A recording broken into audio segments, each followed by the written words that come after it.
want to ask Senator Cortez Masto, because I'm a little confused. How do you really feel about Yucca Mountain?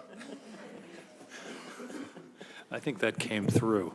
I wrote in big letters in my notes the word when. So let me start with small modular reactors, Dr. Wagner. I've been hearing about small modular reactors for a long time. It keeps getting further away. How close are we? Is this going to happen in a reasonably near future? Absolutely it is. And I certainly understand that it feels like it's been a while. And My father used to say, if you drive straight at the Pentagon, it keeps getting further away. And that's sort of the way I feel about this.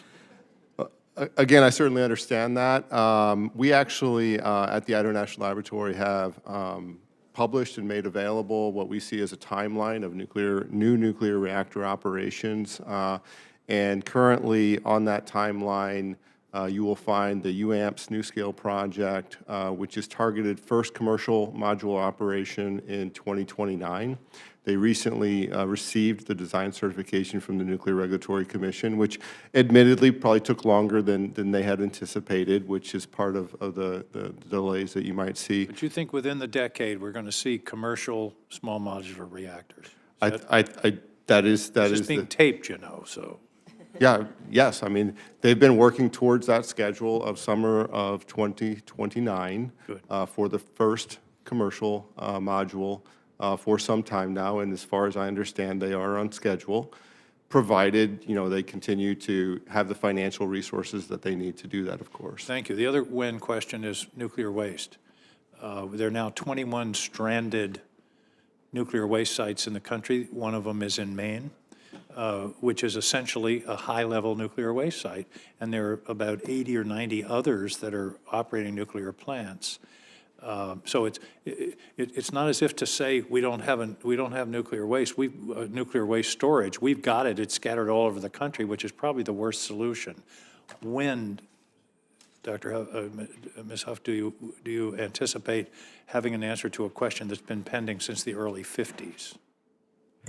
Thank you for this question. It is certainly the case that having 76 locations of interim storage is significantly worse than consolidating and having one or two or just a couple federal interim storage sites. We are excited to be actually making progress now with the appropriations from Congress around consent-based siting. We have released, closed, and are now reviewing applications for a funding opportunity announcement of $26 million that will be sent out to communities to explore their own interests and understanding of spent nuclear fuel interim storage. And so there are places in the country that are at least interested in considering hosting one of this site. Is that correct? Yeah.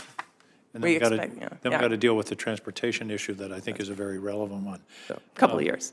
A couple of years, okay. You're on record as well. Mr. Dominguez, one of the questions about nuclear power, and I realize that you're in the operation, not the construction business, is the cost. Do you have offhand, do you know a rough figure for cost per megawatt of the construction of a new nuclear power plant? Well, I've seen the figure $5 or $6 million a megawatt. Is that accurate? I think my own view, and you rightfully pointed out that this isn't our business model, but my own view is that that's probably your first of a kind costs are going to be in that area. I think you could trend down to about 3,500 is the ambition. Now $3.5 million. Yeah. Yeah, per megawatt. Yep. But now let me ask you a question you may know the answer to, and that is, what's the cost of maintaining or life extension of an existing nuclear plant per megawatt? The process is about 35 million to 60 million for the entirety of the plant. And the reason for that, Senator, is that throughout the life of the plant, we're consistently replacing pumps and other big modules in the plant. So at any given moment, even if we're approaching the end of license life, the plant is in the operating condition that it can continue to operate. So it's effectively licensing. You might have some cable work that you're doing, some underground piping work that needs to be replaced, but it's an incredibly modest cost. It's in the realm of fiscal feasibility. Now, not only is it feasible, it's been done. And we did it at Peach Bottom to go to 80 years. We're in the process of doing it at other dual-unit sites. Because one It's of the a very problems- modest cost. One of the problems with our energy markets today is that it favors today cost and doesn't take into account capital costs. So low capital cost, gas is the example. Right. Where it's low today, but you're on the fuel roller coaster. But you're talking about investments that are high capital, but low operating once you get going. Right. In our case, again, because the machines are already operating and we're consistently replacing component parts, the machine is as good or better as the day it started. And it is perfectly capable of continuing to operate beyond license life. One final question for the record, because I'm out of time. What lessons have we learned from Zaporizhia about the vulnerability of nuclear plants? Because Zaporizhia hasn't been attacked directly, but just this morning, they cut the power lines, and it doesn't have the energy to cool the plant. They're having to use diesel. They have 3 weeks of supply of diesel. I hope we're learning something from this experience, and I'd be interested in your thoughts on that for the record. Yeah, I think those That learn- means, give me a written answer, because I'm out of time. The Okay. Chairman will scold me, and I don't want that. Yeah. Well, there you go. Senator, I think those lessons largely have been learned by the industry through a similar occurrence in Japan, right?